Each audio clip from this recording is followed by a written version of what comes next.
नमस्कार, मैं संजीव चंदन। स्वागत है आपका स्त्री काल में। माफ करिएगा, देर हुई। मैं देर करता नहीं, देर हो जाती है, हमारा अक्सर का जुमला है और मित्रों के कारण भी होती है। कम संसाधनों में हम लोग पर कई बार धनंजय जी हमारे साथ हैं, वरिष्ठ पत्रकार धनंजय जी, धनंजय कुमार, आपका स्वागत है। धनंजय जी द नागरिक के फाउंडर एडिटर हैं। कई बार हम लोगों पर जब लोग आरोप लगाते हैं कि उससे पेड़ हैं उससे पेड़ हैं, तो हमें भीतर ही भीतर हंसी भी आती है, कोफ्त भी होता है। कम संसाधनों में सिर्फ नागरिक जिम्मेवारी फिलहाल तो हम लोग निभा रहे हैं, ये बात है, इतनी ही बात है। जो हम सोचते हैं, जो हमारे पास सूचनाएं आती हैं, मुझे लगता है कई बार कि जो लोग नहीं देख पा रहे हों तो साझा किया जाए। और हम चाहते हैं कि जो आउटसाइड पैनलिस्ट हैं वो भी हमें समृद्ध करें, नई सूचनाओं से, नए विश्लेषणों से, नई टिप्पणियों से, गाली गलौज से बच करके। तो खैर, आज हम लोग बातचीत कर रहे हैं कि बीजेपी भी फंस गई है और चुनाव आयोग भी फंस गया है क्या। कल रात में हम लोगों ने डिस्कस किया था, जिन्होंने नहीं देखा वो वीडियो जाकर देख सकते हैं। इसके पहले भी बात करते रहे हैं कि जो बिहार में चुनाव आयोग स्पेशल ड्राइव चला रहा है। हमारे साथ हेमंत जी भी जुड़ गए हैं। आज हम दो गेस्ट रहेंगे, देर आया दुरुस्त आया। तो और अच्छा है, ये अलग फॉर्मेट हो गया। आज से हम लोग दो गेस्ट, अभी फिलहाल आज से नहीं, आज के लिए तो दो गेस्ट होंगे। तो खैर, मैं बात कर रहा था कि कल भी हम लोगों ने बात की थी कि जो ये स्पेशल ड्राइव चला रहा है इलेक्शन कमीशन, अचानक से चुनाव के पहले फाइनल वोटर लिस्ट पब्लिश हो जाने के बाद, फरवरी में ही पब्लिश हो गया था, उसके बाद मतदाताओं की नागरिकता वेरिफिकेशन है एक तरह से। और बहुत सारी बातें हम लोगों ने कही है कि किस वक्त में कब होंगे। 11 डॉक्यूमेंट्स की जरूरत है। वो 11 डॉक्यूमेंट वो प्रेजेंट आपको करने हैं। आपके घर पे बीएलओ आएगा या बीएलओ से आपको जा करके मिलना है, आदि इत्यादि। इस पर लगातार विपक्ष के लोगों ने सवाल खड़े किए हैं। तेजस्वी यादव ने इसे, दीपांकर भट्टाचार्य ने वोटबंदी कहा। कल एक डेलीगेशन ईसीआई से मिलने भी गया और ईसीआई से मिल करके आने के बाद ये सूचना दी कि ईसीआई का इरादा है कि बिहार से बाहर जो 20% लोग रहते हैं वोटर, वो इस दायरे में हैं, इन प्रपत्रों के दायरे में हैं और उनका वोटिंग राइट फिलहाल खतरे में है। वोटिंग राइट गरीबों का, दलितों का, वंचितों का और अपर कास्ट का भी। तो आज एक खबर आई है कि एनडीए के सहयोगी दल, बीजेपी के सहयोगी दल परेशान हैं। जाहिर है, चिराग पासवान, जीतन राम मांझी, जिनके मतदाताओं की वल्नरेबिलिटी बहुत बड़ी है। खास करके जीतन राम मांझी खुद भी अपने भाषणों में बताते रहते हैं कि हमारे यहाँ साक्षरता दर तो 10% के आसपास है। कल रात में हमने उस वीडियो को आप देख सकते हैं, इंडियन एक्सप्रेस की हिंदू की रिपोर्ट थी कि वो किस तरह से गांव में इसको लोग जीवन, आप जिंदा हैं कि मर गए हैं, इसका प्रूफ बता रहे हैं। तो कई लोग कह रहे हैं हमें समझ में नहीं आ रहा है कि ये कागज क्या है, हम नहीं पढ़े लिखे हैं, हमारे आसपास भी कोई पढ़ा लिखा नहीं है। इस तरह की भी बातें आ रही। डॉक्यूमेंट को लेकर कहा जा रहा है कि हमारे पास दो ही डॉक्यूमेंट है, राशन कार्ड और आधार कार्ड, इन दोनों को नहीं माना जा रहा है। 11 डॉक्यूमेंट हैं। 11 डॉक्यूमेंट में से आधार कार्ड को तो मान्यता है ही नहीं, पासपोर्ट है, ड्राइविंग लाइसेंस है, पैन कार्ड है, बिजली बिल है, बैंक पोस्ट ऑफिस पासबुक है, 10वीं या 12वीं का मार्कशीट है। आप सोचिए, जीतन राम मांझी का मैंने कहा 10%, महिलाएं वहां और 7% है साक्षर। मैट्रिक की तो बात बहुत दूर है। राशन कार्ड है, पेंशन दस्तावेज है, गैस कनेक्शन की रसीद है और न्यायिक सरकारी दस्तावेज जिनमें पता हो। तो बहुत विस्तृत हम लोगों ने बात की है। लेकिन जो एनडीए के सहयोगी दल हैं वहां सुगबुगाहट है, चिराग पासवान और खास करके जीतन राम मांझी या दूसरे अन्य लोगों के भीतर भी। हिंदू का जो रिपोर्ट है वो कुशवाहा जाति की रिपोर्ट है, उपेंद्र कुशवाहा की भी छटपटाहट है। तो अब सवाल होता है कि क्या अब आगे बढ़ करके बीजेपी के हित में, एनडीए के हित में चुनाव आयोग पीछे हटेगा? और नहीं हटेगा तो कल रात में कहा था मुश्किल में बीजेपी फंसेगी। तो बीजेपी की मुश्किलों का क्या? बीजेपी के भीतर भी इसके खिलाफ आवाज है। हालांकि दो तरह की आवाज है, उन दो तरह की आवाजों में भी साफ साफ अपर कास्ट लोकेशन को आप पहचान सकते हैं। वैसे अपर कास्ट के लोगों को भी परेशानी होगी, ऐसा बीजेपी के नेता कह रहे हैं, आज के एक्सप्रेस की रिपोर्ट बता रही है। लेकिन दो लोग, हालांकि एलजेपी में नाराजगी है, एलजेपी के लोगों में शंका है, लेकिन एलजेपी के जो प्रवक्ता हैं वाजपेयी साहब, वो कह रहे हैं कि अच्छा है, डॉक्यूमेंट सब ठीक हो जाएगा, बहुत ज्यादा डॉक्यूमेंट की जरूरत नहीं है, और ये 11 डॉक्यूमेंट में से 2-4 का नाम है। उसी तरह से जेडीयू के राजीव रंजन जी भी यही कह रहे हैं, लेकिन जेडीयू में भी बेचैनी है।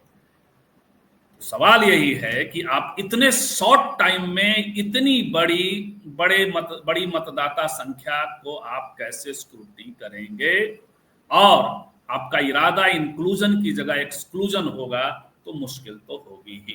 हेमंत जी, आपका भी स्वागत है, बहुत बहुत स्वागत है। हमारे वरिष्ठ पत्रकार और स्त्रीकाल के दर्शक इनसे परिचित हैं। सबसे पहले आप धनंजय जी से शुरू करते हैं कि धनंजय जी, खबरें आ रही हैं, छटपटाहट उधर भी है, क्या करेगा चुनाव आयोग? कहा जाता है कि साठ गांठ है। चुनाव आयोग को जो कहना था वो कल कह दिया। कल बोला ना उन्होंने, जो आप वीडियो चाहें तो दिखा भी सकते हैं। क्या कहा? अगर बोलिएगा तो मैं अपलोड कर दूंगा। कहा मनोज झा ने कि 20% जो लोग बाहर रहते हैं उनको। हाँ, कल रात वाले वीडियो हमने दिखाया है, फिर एक बार चाहेंगे तो दिखा देंगे थोड़ी देर में। आप जी बात जारी रखें। ठीक है। तो एक योगेंद्र यादव का भी वीडियो है। योगेंद्र यादव ने उसको थोड़ा और डिटेल किया है, जो मैं बार बार बोल रहा था कि ये वनाधिकार जो प्रमाण पत्र है बिहार में, वन कहाँ है जरा ढूंढ के बताओ भाई ज्ञानेश कुमार जी, कहाँ है वन बिहार में और किसको दिया है वो सर्टिफिकेट। फिर जो है स्थानीय बॉडी द्वारा परिवार रजिस्टर आपका है क्या? मुझे नहीं मालूम। हम तो 35 साल से ऐसे भी बाहर है, लेकिन गांव से हम लगातार संबंध रखते हैं, जाते आते हैं। किसी का परिवार रजिस्टर बना हुआ है क्या ब्लॉक में? मुझे नहीं पता। फिर एक और उन्होंने कहा एनआरसी, राष्ट्रीय रजिस्टर बना है क्या? मोदी जी का नाम उसमें है क्या राष्ट्रीय रजिस्टर में? या अमित शाह जी का नाम है? मांझी जी का नाम नहीं होगा, मैं तो गारंटी दे सकता हूँ। मांझी जी इसलिए, मांझी जी अब आप आ गए हैं बिल्कुल सही जगह पे। और बीजेपी ने बहुत सही किया, ये जो निर्णय लिया है चुनाव आयोग ने, बहुत सही निर्णय लिया। जो जो पालकी ढो रहे हैं ना, पहले के पालकी ढोने वालों पे ही हमला है। अब ये बताइए कि मांझी जी की कास्ट के लोग जो है, एक तो बड़ी मुश्किल से उनको वोट देने का अधिकार मिला था, वोट देने लगे थे गांव गांव। उसमें लालू प्रसाद यादव जी का बड़ा रोल है कि मांझी समाज के लोग वोट देने लगे थे। फिर नीतीश कुमार के रिजिम में भी वोट देते रहे। लेकिन ये जो कह रहे हैं, तो क्या मांझी जी का वोटर लिस्ट में नाम आएगा? सबसे ज्यादा खतरा किस पे है? सबसे ज्यादा खतरा दलितों पे है। क्योंकि वो रोजगार के लिए बाहर जाते हैं, वो जो है दूसरे काम के लिए बाहर। छोड़िए समस्तीपुर का आदमी, पटना में आप देखे होंगे, गांधी मैदान के चारों तरफ देख लीजिए, बहुत ज्यादा पटना में घूमने की जरूरत नहीं है। तो भी गांधी मैदान के आप चारों तरफ देखिएगा, जो फुटपाथ है उस पे कपड़ा या प्लास्टिक लगा करके परिवार वहां रह रहा है, रिक्शा वाला रह रहा है। रैन बसेरा बनाया गया था, लेकिन रैन बसेरा कम पड़ गया। और वो क्या उनके पास कार्ड बनवाने जाएंगे रिक्शा छोड़ करके? एक दिन में कार्ड बनेगा? तमाम चीजें।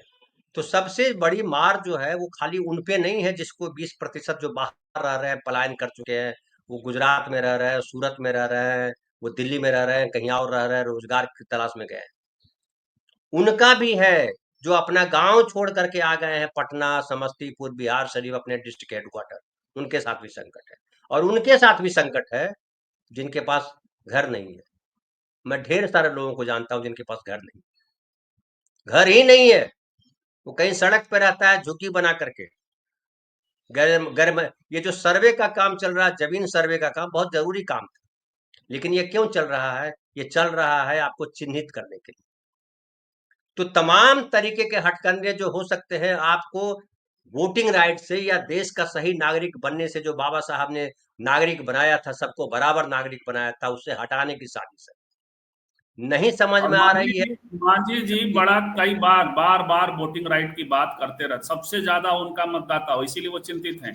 हालांकि चिंता बाहर नहीं जाहिर कर रहे हैं, और बाहर बाहर बल्कि सब लोग सपोर्ट कर रहा है, लेकिन भीतर से ही भीतर बार बार वो कहते रहते हैं कि पुनः पैक्ट नहीं हुआ, वो बहुत बुरा हो गया। बूथ जो है हमारे इलाकों में नहीं होता है, वो बहुत बुरा होता है।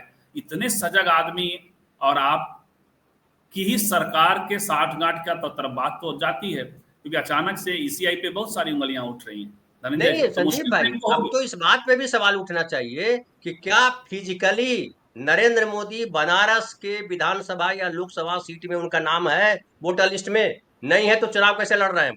जब हम वोट नहीं दे सकते हैं तो वो चुनाव कैसे लड़ रहे हैं? ये भी सवाल उठना चाहिए ना। हाँ बिल्कुल। और जो ये जो पोस्टल बैलेट होता है, आप सुनते हैं ना, पोस्टल बैलेट से तो नौकरी कर रहा है कश्मीर में, वोट दे रहा है बिहार में, कैसे देगा अभी पोस्टल बैलेट? कैसे मान्य है वो? और आपके बिहार में अभी नया शुरू हुआ ई वोटिंग। ई वोटिंग का मतलब ये था कि विदेश में रह रहे लोग भी अपना जो है वोट दे सकेंगे ऑनलाइन। तो अब कैसे देगा जब क्योंकि उसका नाम ही नहीं है वोटर लिस्ट में? तो ये इस किस्म का चीज बनाई है जो अलोकतांत्रिक है, जो संविधान विरोधी है, जो मानवता विरोधी है। जी बिल्कुल। दुर्भाग्य की बात है।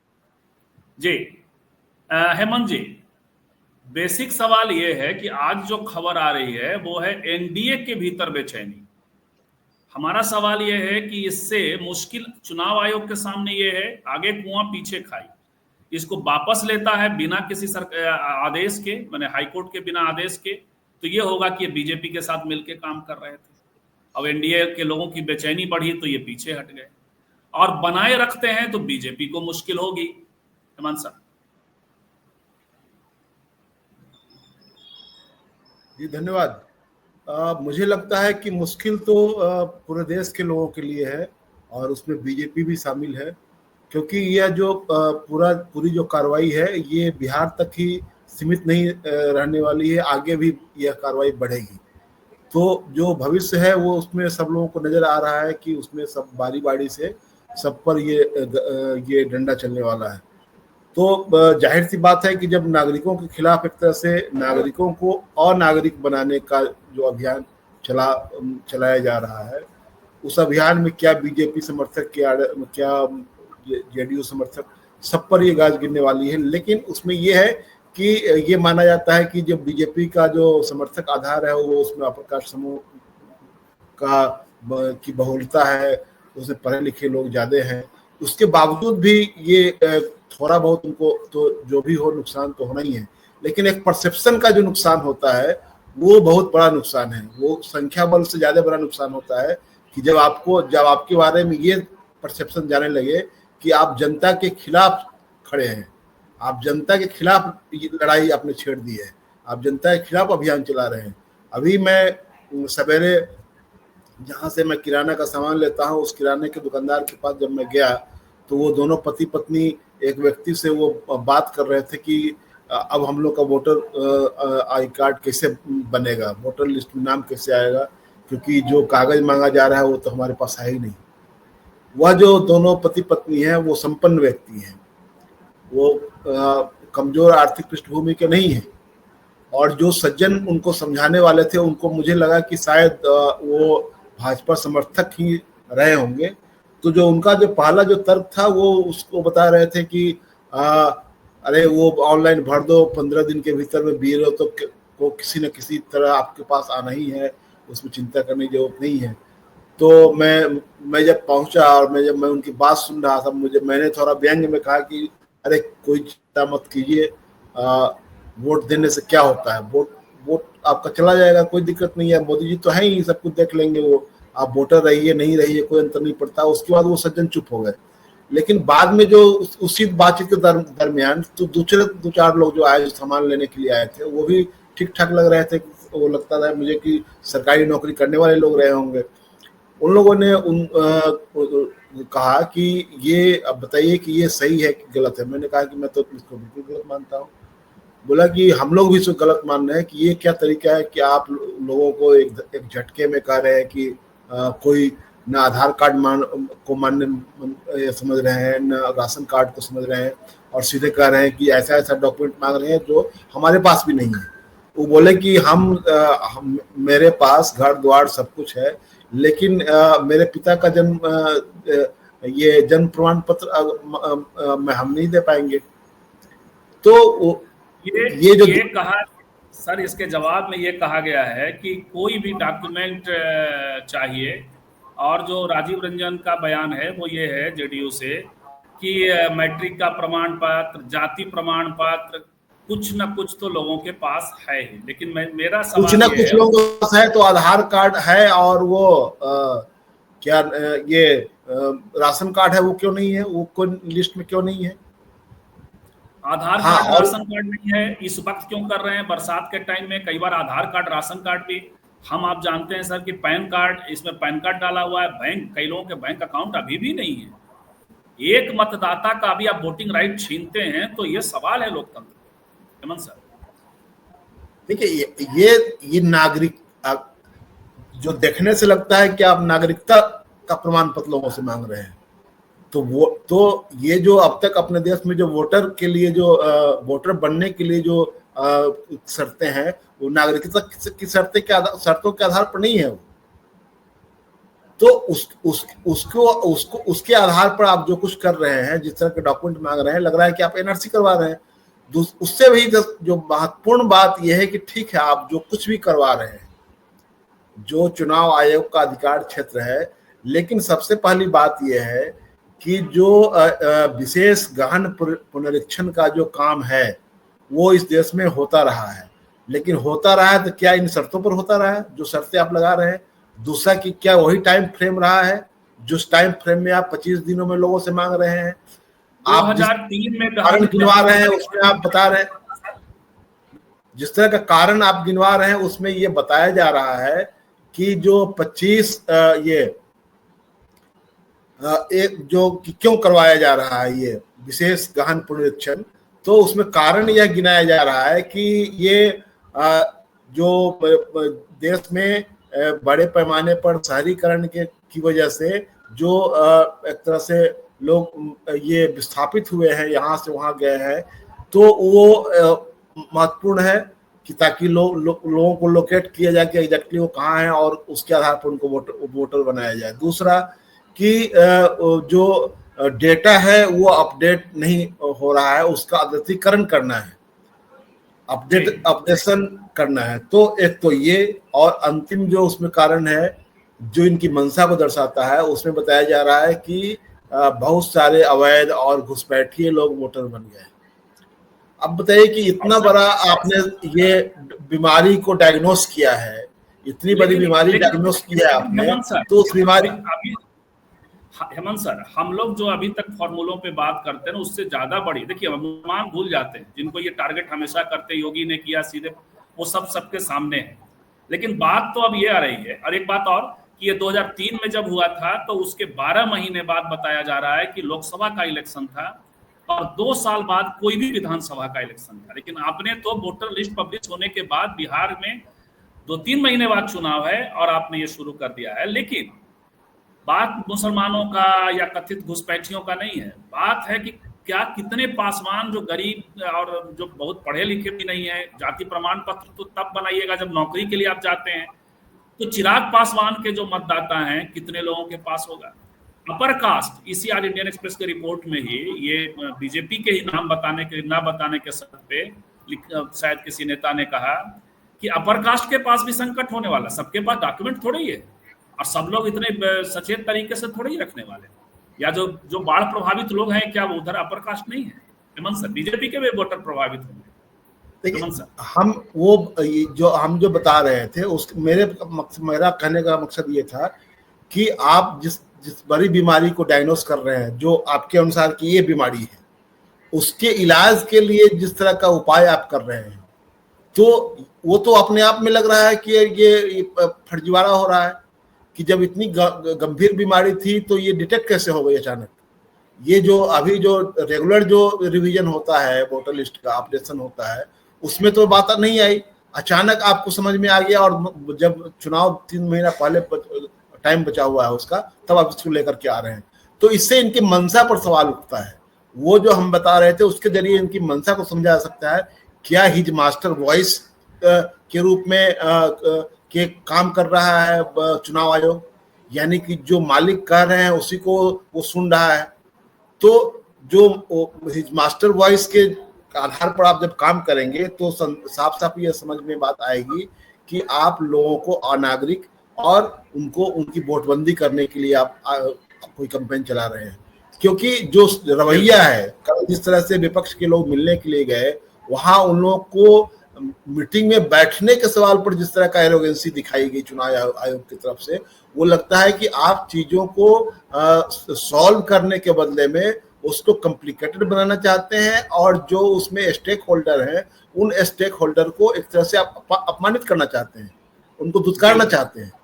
तो ये जो रवैया है, इस रवैये से मैं समझता हूं कि ये अंदाज लगाने की जरूरत है ये जो रवैया है बिल्कुल जो पार्लियामेंट्री डेमोक्रेसी है उसमें पॉलिटिकल फोर्सेस का, पॉलिटिकल पार्टियों का अहम रोल होता है, उसी के जरिए पार्लियामेंट्री डेमोक्रेसी काम करती है और वो जनता की नुमाइंदगी करते हैं। तो जनता के नुमाइंदे जो हैं वो अपने जनता की बात लेकर जब आपके पास पहुंचते हैं तो जिस तरह से एरोगेंसी आप दिखाते हैं, जिस तरह दुत्कारते हैं उनको और जिस तरह से बात करते हैं, जिस एरोगेंटली जो आप कहते हैं कि 22-20% जो लोग बाहर हैं वो ऑर्डिनरली उनको प्रूव करना पड़ेगा कि वो बिहार के स्थायी ये निवासी हैं, तो और इसके अलावा कुछ नहीं है, नहीं तो उनका नाम कट जाएगा।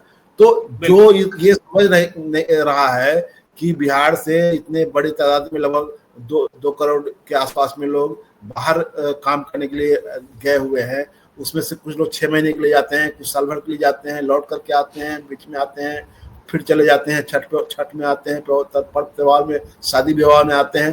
तो दूसरी जगह तो मतदाता होते नहीं है, तो वो तो अल्टीमेटली यहाँ के मतदाता होते हैं। और आपने क्या नियम बना रखा है कि नहीं वो जो जहां आप रहिएगा वही मतदाता बनिएगा? ये हम एक जगह बन सकते हैं, लेकिन आप नहीं कर सकते हैं कि आप पटना में है तो पटना में ही बन जाइए, गाँव में मत बनिए। हम किसी एक जगह बन सकते हैं। ये उन्होंने हेमंत सर, ये उन्होंने अघोषित तौर पे, अभी वीडियो देखेंगे, धनंजय जी ने कहा कि कल हम लोगों ने रात में, जिनको वीडियो देखना हो रात में देख सकते हैं, दीपंकर भट्टाचार्य ने बाजप्ता थेराइज किया था वोटबंदी के तौर पे। हम लोगों ने कल जो है नहीं सुना था इनका मनोज झा का, वो सुनते हैं कि इस प्रसंग में वो पूरा कायदे से बात कर रहे हैं। सबसे बड़ी बात जो धनंजय जी ने उठाई आपने, और वो ये था कि भाई तो जब ये ऑर्डिनरी रेजिडेंस की बात कर रहे हो ऑफ द रिकॉर्ड, तो बनारस को बिना ऑर्डिनरी रेजिडेंट हुए चुनाव कैसे लड़ गए मोदी जी? और दूसरा सवाल और है कि जिन मतदाताओं की स्क्रूटनी करने चले हो 2003 से, भाई उसने 4 सरकारें बनाई और मोदी जी को भी प्रधानमंत्री बनाया है। 3 बार। बिहार से एनडीए के जितने सांसद हैं पहले इस्तीफा दे दें, क्योंकि उन्हीं लोगों ने, उन्हीं फर्जी मतदाताओं ने उन्हें चुना है ना। तो चलिए आते हैं, आपसे स्टेटमेंट भी लेंगे, वीडियो भी लेंगे। इसके पहले कुछ कमेंट्स हैं जो थोड़ा देख लेते हैं, बातचीत को बढ़ाने वाले कमेंट। जैसे एक है, सुमित वाली कह रहे हैं कि विपक्ष आंदोलन करे, जागरूकता और आंदोलन का प्रयास करे, कोई विकल्प नहीं है। बिल्कुल वो बात जो है मनोज झा ने भी कल कही थी। ड्राइंग मेमोयर की टिप्पणी है, आप बस कल्पना कीजिए बिहार के दलितों गरीबों के पास उनकी नागरिकता का सवाल आ गया है और रेखा गुप्ता जैसी मुख्यमंत्री बन जाएंगी, बिहार की क्या होगा, उनकी संपत्ति का बस कल्पना। और देखिए ये है एके भी, हाँ ये आपस में बात कर रहे हैं, जो बात बढ़ाने वाली हो उसी को लेंगे। सुमित बाली, हाँ ये सब बेसिक बात है कि दलित पिछड़े जो हैं उनकी नागरिकता पर सवाल उठेगा, तो बाकी उनका समय जो है इसे साबित करने में ही गुजर जाएगा कि वो असली संपत्ति के वारिस हैं और वो नागरिक भी हैं। LR भारती कह रहे हैं कि चुनाव आयोग अब असंवैधानिक संस्था बन गई है, वोटर लिस्ट में नाम शामिल करने की एक निर्धारित प्रक्रिया है, अब उसका नाम वोटर लिस्ट में शामिल हो गया है, तब पुनरीक्षण करने का कौन सा तुक है? बिल्कुल, और तुक है भी तो इस तरह से नागरिकों को जिम्मेवार। सूरज सिन्हा कह रहे हैं पहचान प्रूफ और एड्रेस प्रूफ के अलावा वोटर्स को अपना 18 वर्ष पूर्ण करने के लिए जन्म प्रमाण पत्र की जरूरत है, न कि वोटर्स को जो 1987 में ही 18 वर्ष के पूरा हो चुके थे।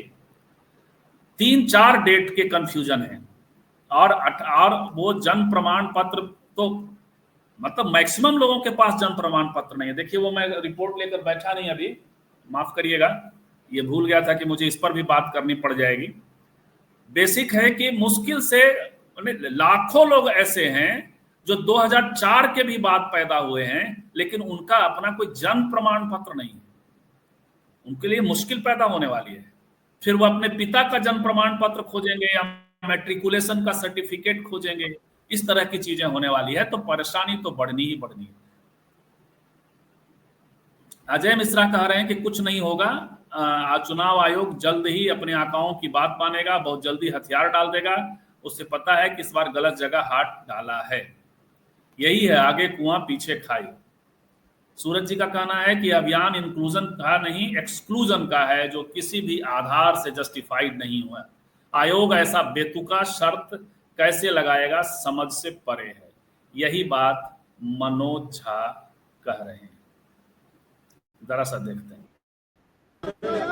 अभी सबसे पहले doctor Abhishek Manu Singhvi ji got it only in 1920. Suddenly you said so towards Bihar के वासी बाहर रहते हैं, निशाने पे वो भी थे, बेदखल करने में। उनमें से and so on and so forth. बड़े विस्तार से बड़े विस्तार से हमारे सीनियर लीडर अभिषेक जी ने बात रख दी है। सिर्फ इतना कहना चाहता हूं, इस मीटिंग को मैं सौहार्दपूर्ण कतई नहीं कह सकता। मेरे पास कोई कारण नहीं है। हम सब ने बिहार की चिंता रखी, गरीब गुरबे दलित पिछड़े अल्पसंख्यक मुसलमानों की चिंता रखी, लेकिन उस चिंता से जो चिंतन की व्युत्पत्ति होनी चाहिए थी, उसका अभाव देखा हमने। मैंने कहा कि सौहार्दपूर्ण मैं कतई नहीं कहूंगा। हमने उनको सौंप दिया नेता प्रतिपक्ष तेजस्वी जी का पत्र, जिसमें बिंदुवार कि कैसे ये लोगों को बेदखल करने की साजिश है, निकालने की साजिश है। और मैं आपके समक्ष एक बहुत बात कहता हूं, बातचीत के क्रम में चुनाव आयोग की तरफ से 20% जो पलायन करके बिहार के वासी बाहर रहते हैं, निशाने पे वो भी थे, बेदखल करने में। उनमें से कई आप लोग भी होंगे।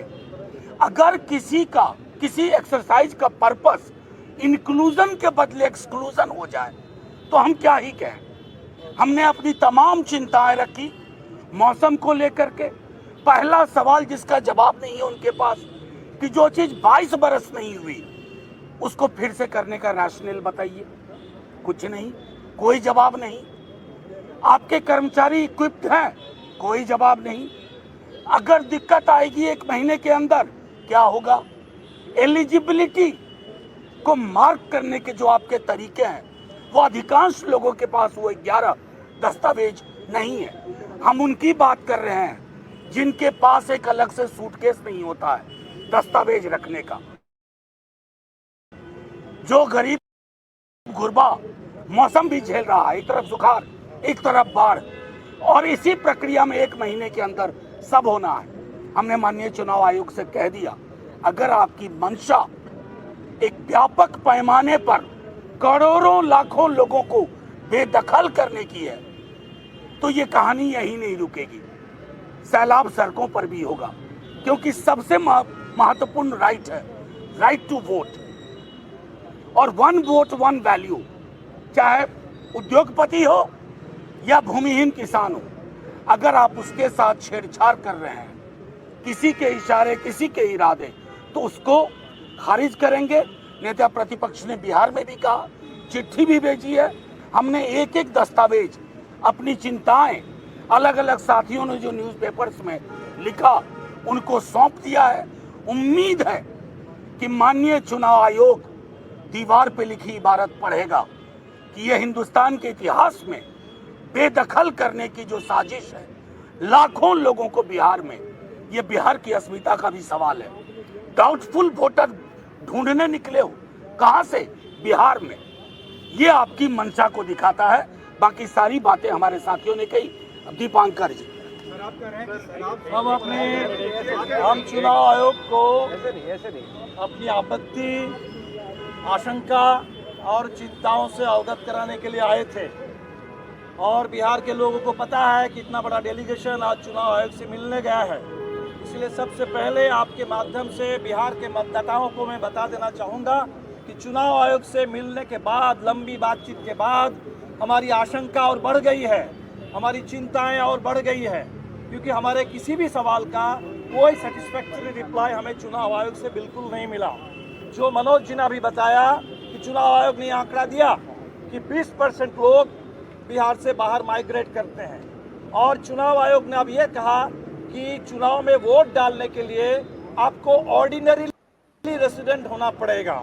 इसका मतलब वो जो पलायन करके कमाने के लिए बाहर आने के लिए मजबूर हैं और वोट डालने के लिए चुनाव में जाते थे, बिहार में जाकर के वोट डालते थे, चुनाव आयोग की नज़र में वो बिहार के ऑर्डिनरीली रेसिडेंट नहीं है और इसीलिए वोटर लिस्ट में नाम उनका नहीं रहना चाहिए। ये करीब करीब साफ साफ चुनाव आयोग ने बताया, ये 20% का एक आंकड़ा दिया। हमने कहा कि बिहार के इतने सारे गरीब, उनके पास ये सर्टिफिकेट नहीं होगा, ये मैट्रिक का सर्टिफिकेट, ये ज़मीन का सर्टिफिकेट, आवासीय प्रमाण पत्र, कास्ट सर्टिफिकेट, ये कुछ भी नहीं होगा। जो उनके पास हो सकता था वो है आधार कार्ड, वो उनके पास है उनका राशन कार्ड, उनके पास है जॉब कार्ड, उनके पास हो सकता है कुछ नौजवानों के पास ड्राइविंग लाइसेंस, लेकिन आप उनको मान्यता नहीं दे रहे हैं। तो इनके जो 2003 के बाद वाले जिनकी नागरिकता इनके नज़र में संदिग्ध है, ये साफ उन्होंने कहा कि 2003 के वोटर लिस्ट में जिनका नाम है, they will be presumed to be citizens of India, और 2003 के बाद जितने नाम चढ़ेंगे वो उनको नागरिकता साबित करनी पड़ेगी चुनाव आयोग को। जितने हमारे नौजवान मतदाता हैं आज के दौर में, छात्र नौजवान जो रोजगार को लेकर सड़क में आते हैं, सवाल उठाते हैं, जो अग्निवीर के खिलाफ प्रदर्शन करते हैं, रोजगार के सवाल पर, पलायन के खिलाफ, आज उनकी नागरिकता चुनाव आयोग के नज़र में संदिग्ध है और साबित करने की आवश्यकता है। और इसीलिए उन तमाम लोगों को ये SIR के बहाने इसको एक सिटीजनशिप टेस्ट में धकेल दिया गया। हमने चुनाव आयोग से साफ साफ कहा कि आपके घोषणा से बिहार के लोगों को नोटबंदी याद आ गई और बिहार के लोग पॉपुलरली इस SIR को, स्पेशल इंटेंसिव रिवीजन, बड़ा लंबा चौड़ा नाम है, उसका बहुत छोटा सा नाम लोगों ने दिया है, ये वोटबंदी है।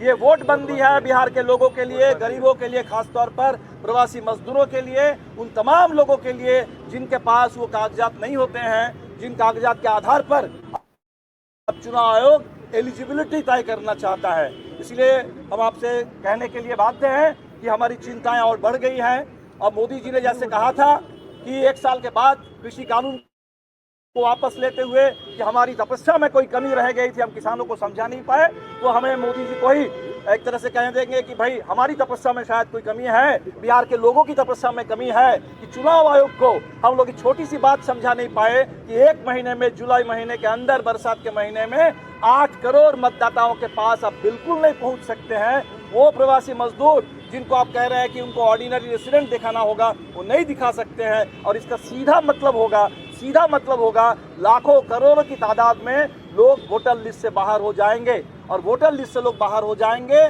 तो उनका पूरा इस लोकतंत्र में पूरा वजूद खत्म हो जाएगा।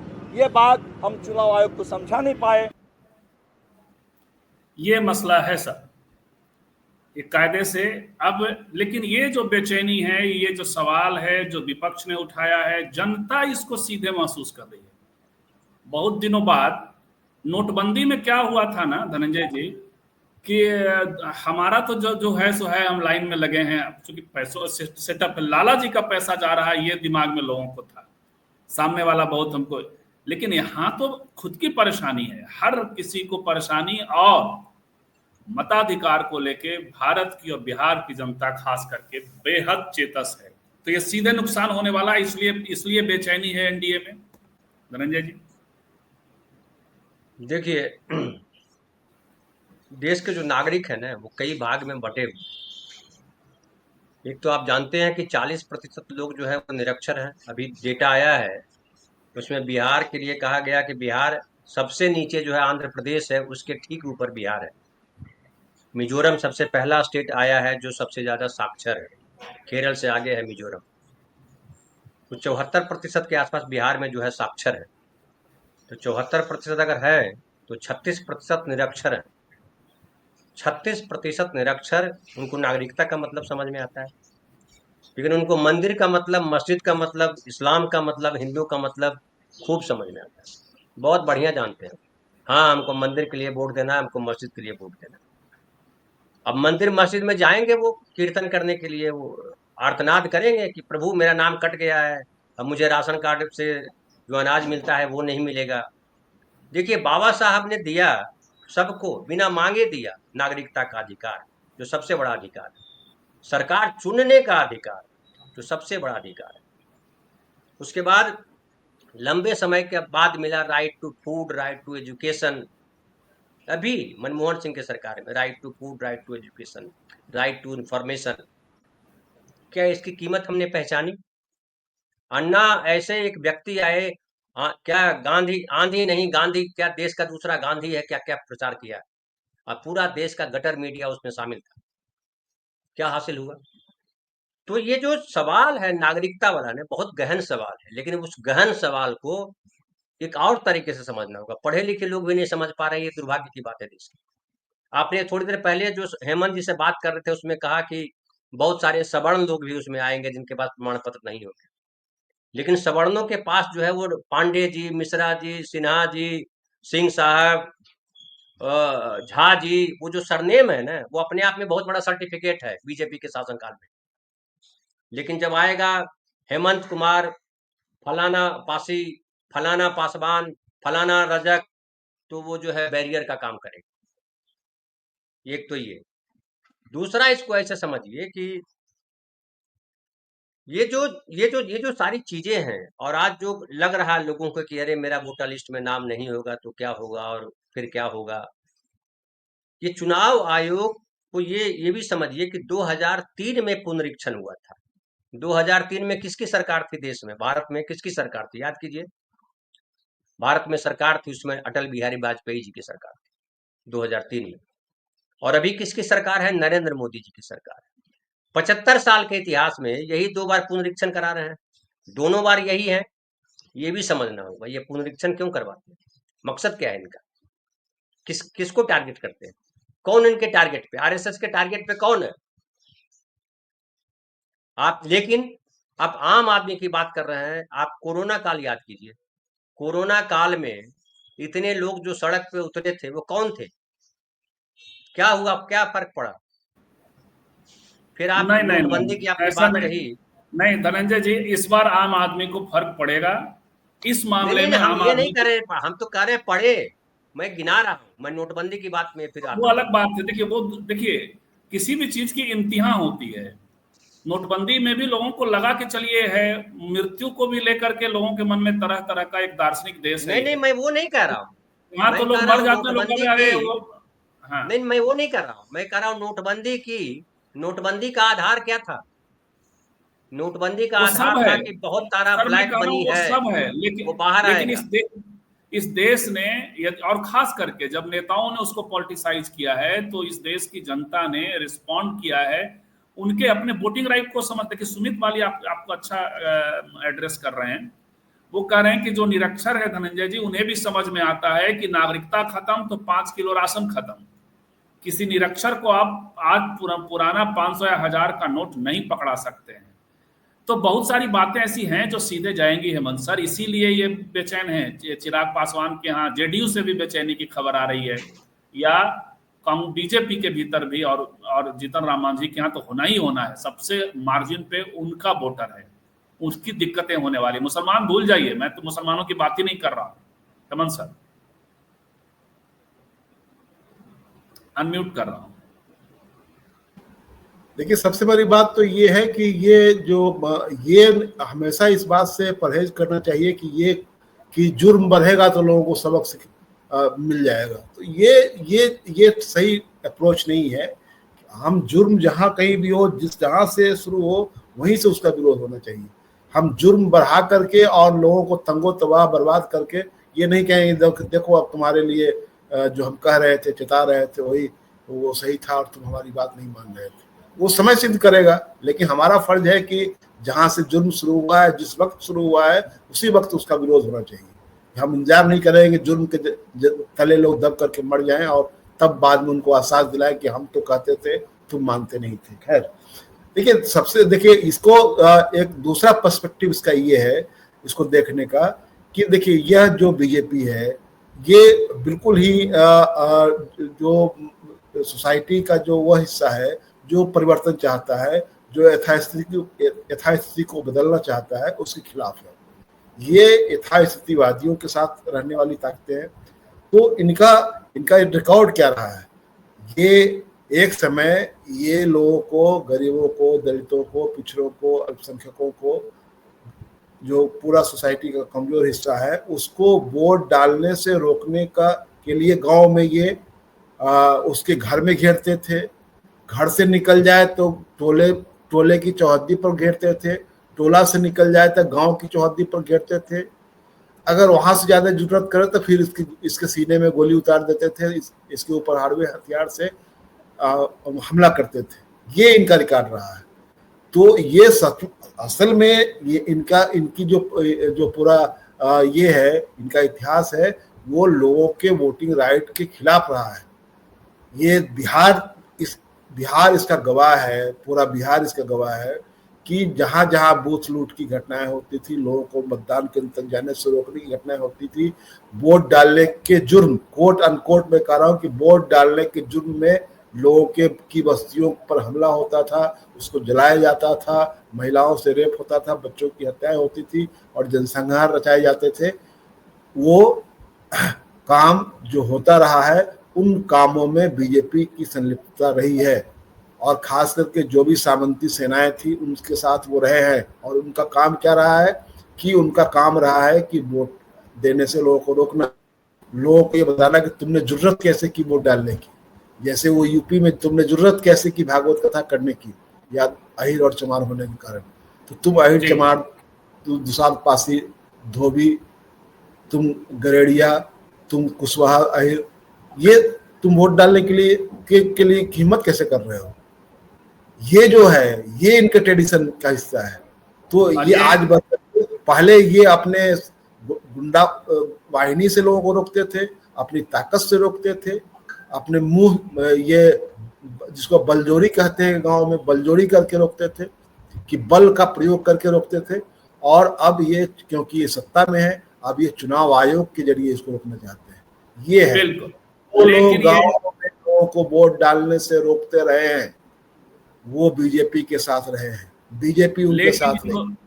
लेकिन इन्हें जो समस्या होगी वो ये है कि सिर्फ राजद, कांग्रेस और विपक्षी दलों का ये मामला नहीं है, ये मामला एनडीए, बीजेपी सबका है। भारत में जन्म और मृत्यु पंजीकरण अधिनियम 1969 के तहत जन्म का पंजीकरण अनिवार्य है और बिहार में यह प्रक्रिया स्थानीय निकायों के माध्यम से की जाती है, जबकि हालत यह है कि आज भी 2004 के बाद भी पंजीकरण लाखों लोगों का। अब भला कैसे वैसे मतदाता जिनके माता पिता का जन्म 1969 से पूर्व का है, बर्थ सर्टिफिकेट कहाँ से लाएंगे? बिल्कुल ये है गणेश मीना जी, जो बात आज बढ़ाने वाली है वही लेंगे, टाइम भी हो रहा है हम लोगों का। ये देखिए, ये ईवीएम हसीना, ये नाम भी अलग है। इनका मकसद है इसी तरह से सत्ता पर अगले 20 साल तक और कब्जा रखने का। इसमें फंसेंगे, इसमें 20 साल तक सत्ता में नहीं रख पाएंगे, क्योंकि यहाँ दिक्कत इनके अपने लोगों की होने वाली है। धनंजय जी जो निरक्षर है, वो तो बात हो गई आपसे। और फातिमा का कुछ बहुत सारा कमेंट था, वो ले लेना चाह रहा हूँ। एक है, इस बार बिहार में ठीक है बनेगी सरकार, अच्छी बात है। अरे राम झा, सरकार किसी की भी बने, कम से कम जनता के पक्ष में हो, ये बेहद जरूरी है। और आर राठौर ने भी कुछ कहा है। ये पूछ रहे हैं कि ये बताइए कि भारतीय जनता पार्टी का कोई भी चुनाव आयोग से हाँ, ये सवाल तो बनता है ना। इस पर एक वाक्य की टिप्पणी आप दोनों से छोटी छोटी एक दो वाक्य की लेंगे। सुमित बाली कह रहे हैं कि अच्छा, ये आपस में बात कर रहे हैं। आर राठौर का भी कोई टिप्पणी था जो अपनी बातचीत को बढ़ाने वाला था, लेकिन अब दिख नहीं रहा है। कोई नहीं, विनोद कुमार की टिप्पणियां, कई सारे लोगों की टिप्पणियां हैं। लेकिन जो फातिमा, ये सवाल तो उठता है कि भाई लोगों को परेशानी हो रही है, लेकिन बीजेपी या एनडीए का कोई भी दल, एनडीए के लोग खुल के ये बातें नहीं कह रहे हैं जो आज हम लोग बातचीत अभी कर रहे हैं, छुप के कह रहे हैं। कोई भी दल जब चुनाव आयोग से मिलने नहीं जा रहा है तो 60 गांठ तो समझ में आता है। धनंजय जी, छोटी टिप्पणी एकदम से, 44 मिनट हो गया है। इन दोनों का ये सत्ता पक्ष और चुनाव आयोग की मिली भगत दिखाई पड़ती है। आखिर क्यों नहीं जा रहे ये लोग मिलने? धनंजय जी, कौन लोग? बीजेपी के लोग। समस्या तो सबकी है, बीजेपी के वोटर्स की भी है। बीजेपी की समस्या नहीं है ना, बीजेपी को पता है हम हार रहे हैं बिहार में, तो हारा हुआ व्यक्ति तो कुछ भी करेगा, वो जान के ये कर रहे हैं ताकि सबसे ज्यादा वोट किसके कटेंगे, आप क्या अनुमान लगा रहे हैं, किसके ज्यादा सबसे ज्यादा वोट कटेंगे? अरे मांझी जी का सबसे वोट ज्यादा कटेगा तो वोट कटेंगे। देखिए, बीजेपी के दो घोषित समर्थक हैं, एक सवर्ण, दूसरा बनिया। बनिया और सवर्ण का वोट नहीं कटेगा, ये लिख लीजिए कहीं कागज। वोट कटेगा भाई किसका? मांझी जी का जो वोट कुर्मी कटेगा है, कुर्मी पलायन है, में। पासवान है, यादव है, कहार है, इन सब का पास मांझी ऑर्डिन है, रजक धनंजय है, जी, निषाद है, उनका वोट सुनिए कटेगा। ना, ऑर्डिनरी रेजिडेंट के तौर पे मांझी जी का सबसे बड़ा वर्ग है जो पलायन करता है, जगह जगह पलायन करता है। अपर कास्ट भी अलग अलग कारणों से पलायन करते हैं। तो 2.5 करोड़, 2 करोड़, 1 करोड़ लोग यदि संकट के उसमें है तो समस्या तो होगी। हेमंत सर, छोटी टिप्पणी, क्यों नहीं जा रहे बीजेपी के लोग? 60-गांठ का इशारा है। सवाल एक बार फिर दोहराइए। सवाल ये था कि जब ये परेशानी सबकी है और बीजेपी के लोग या एनडीए के लोग जब नहीं जा रहे हैं चुनाव आयोग के सामने, बाकी लोग जा रहे हैं, तो इससे तो ये लगता है कि चुनाव आयोग और सत्ता पक्ष के बीच में एक साठ-गांठ। समझने भी नहीं जा रहे हैं कि इसका निदान क्या है। देखिए, ये मैंने कई बार ये बात कही है और आज भी कह रहा हूं कि जो क्या वजह है कि जो चुनाव आयोग के जो फैसले होते हैं वो बीजेपी को राजनीतिक रूप से बीजेपी के अनुकूल होते हैं, राजनीतिक रूप से बीजेपी के अनुकूल होते हैं। इस पर गौर करेंगे तो इन चीजों का जवाब आपको मिल जाएगा। देखिए, ये जो है, जो अभी जो पूरा जो लोग हिसाब किताब लगा रहे हैं, उनका मानना ये है कि जो ये नुकसान तो ओवरऑल सबका होगा, लेकिन जो ओवरऑल नुकसान होगा उसमें जो सब मेजर हिस्सा जो होगा वो दलितों, पिछड़ों, अल्पसंख्यकों और गरीबों का होगा। तो बीजेपी को का ये आकलन है कि ये जो हिस्सा है वो हिस्सा हमको वोट नहीं करता है। उसमें से एक, और अगर करता भी है तो चला जाए, कोई दिक्कत नहीं है, क्योंकि उनके साथ उनका एक तरह से ये कह लीजिए उसको कि ऑर्गेनिक रिश्ता नहीं है। ऑर्गेनिक रिश्ता उनका जो है अपर कास्ट के साथ है, उसी की निबांधी करते हैं। उसी की नहीं, उसको मैं कंप्लीट कर रहा हूँ। तो उनको ये लग रहा है कि हमारा जो नुकसान होगा अगर वाले अपर कास्ट समूह में भी, तो वो नुकसान इतना नहीं है जिसकी वजह से उस नुकसान की भरपाई नहीं हो। उनका मानना है कि अगर उस समूह का 20-25% नुकसान होगा, मेरा 5% होगा, तो हमारा 20% ऐसे ही फायदा ही होगा हमको। तो ये कैलकुलेशन है। लेकिन सबसे बड़ी बात सबसे बड़ी बात पूरी कर दीजिए। सबसे बड़ी बात यह है कि इससे जो परसेप्शन बन रहा है वो इनके खिलाफ जा रहा है। ये महत्वपूर्ण है कि ये एंटी पीपुल ये पूरा कैंपेन है, ये परसेप्शन जा रहा है और उसमें सब तरह के लोग जो है कि आवाज सुनाई दे रही है। जैसे कि अभी मेरी बात एक मेरे ये प्रशासनिक अधिकारी मित्र से हो रही थी, तो उन्होंने साफ कहा कि एक डीएम ने उनको बताया कि पता नहीं सरकार ने हम लोगों को कहाँ फंसा दिया है, ये तो संभव ही नहीं है, लेकिन सरकार का फरमान है इसलिए हम लोग कर रहे हैं, लेकिन ये किसी कीमत पर संभव नहीं है।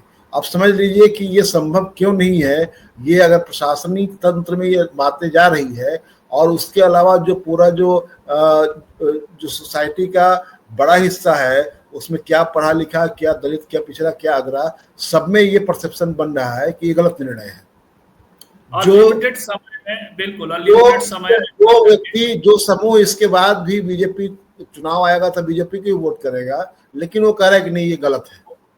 बिल्कुल हेमंत जी, बहुत बहुत धन्यवाद। लेकिन सबसे बड़ी बात है कि वोटर रहेगा तब तो, और वोटर होने के संकट का और परसेप्शनली भी यदि चीजें चली गई, ऐसा विजय सिंह जानू कह रहे हैं कि ऐसा कहा जा रहा है कि वोटर लिस्ट चुनाव आयोग के पास बना हुआ है, सिर्फ उसे जारी करना है। आचार संहिता लगने के बाद कोर्ट भी दखल नहीं दे सकता, ये सिर्फ जनता के सड़क पर उतरने से ही होगा। मुश्किलें होंगी दौड़ने के लिए, लेकिन जो सबसे ज्यादा वल्नरेबिलिटी है वह है मुसहरों के बीच में ज्यादा मार्क कर रहा हूं, दलितों के बीच में। राजीव रंजन कह रहे थे, अब आज जो कहा उन्होंने वो ये, जेडीयू प्रवक्ता, कि ईबीसी भी जाति प्रमाण पत्र बनाता है, ओबीसी भी जाति प्रमाण पत्र बनाता है, और इसलिए उनके पास डॉक्यूमेंट है जाति प्रमाण पत्र का। भैया जाति प्रमाण पत्र किस लिए राजीव रंजन के पास जाति प्रमाण पत्र है या नहीं, पहले उनसे पूछा जाना चाहिए था। है तो जरा दिखाइए तो जाति प्रमाण पत्र आपका। बिल्कुल, जाति प्रमाण पत्र न राजीव रंजन के पास है, उनको जो और जिसको जरूरत पड़ती है वो जाति प्रमाण पत्र बना। नहीं, पत्रकारों को चाहिए, कहना चाहिए कि अभी दिखाइए जरा प्रमाण पत्र दिखाइए तो आपका कौन कौन प्रमाण पत्र है। तब जब वो स्कूलों में पहुंचता है, तब जब उसे नौकरियों की जरूरत होती है, तब जब उसे चुनाव लड़ना होता है, तब ऐसे कई सारे प्रसंग हैं। तो सवाल बहुत सारे हैं। परेशान पूरी जनता होगी, और परेशान पूरी जनता होगी। वोटिंग का राइट यदि छीनने का डर होगा तो जो इतिहास गवाह है वह यह। देखिए संजीव भाई, मैं 1 मिनट आपको रोकता हूं। अगर मंशा सही होती सरकार की, ये चुनाव आयोग की, सरकार चुनाव आयोग में कोई अंतर नहीं है, तो खाली एक काम करता। आप देखिए आधार कार्ड हर जगह लिंक किया हुआ है, आप आधार कार्ड लिंक कर देते, डबलिंग भी खत्म हो जाती। जो कहते हैं ना डबलिंग, तब भी धनंजय सर इस वक्त तो नहीं करना था। और यदि ऑर्डिनरी इस वक्त तो नहीं करना था, आप पहले कर लेते। नहीं, इस वक्त भी, किसी वक्त भी आप सिंपल है कि आधार कार्ड लिंक करो, जैसे आपने पैन कार्ड से लिंक किया है, जैसे आपने बैंक से लिंक किया, लिंक कर दो। और नहीं तो इसको पहले तो आपको 6 महीना पहले करना चाहिए था। और जो सबसे बड़ी बात जो मनोज झा ने कहा, तो हर दिन करते रहिए, तो उसे बंदिश कर लगाइए, हर दिन करते रहिए, जिसको जब अपलोड करता है कर देगा जी। तो जो मनोज झा ने कहा और दीपंकर जी ने कहा, कई बार वेरिफिकेशन भी होता रहता है, हर साल होता है। किसी आउटसाइड पैनलिस्ट ने कहा भी कि आप 2 जगह मतदाता हैं, तो वो सब होता रहता है। तो जो यदि आपका इरादा इंक्लूजन नहीं है, चुनाव आयोग हर चुनाव के पहले वोट देने के लिए प्रेरित करता है, लेकिन इस बार बिहार चुनाव के पहले चुनाव आयोग का इरादा वोट को रोकने का दिखाई पड़ रहा है, एक्सक्लूजन दिखाई पड़ रहा है। यही बात मनोज झा के। बहुत बहुत धन्यवाद धनंजय जी, हेमंत जी और जितने आउटसाइड पैनलिस्ट थे। मिलते हैं रात में 11 बजे। नमस्कार।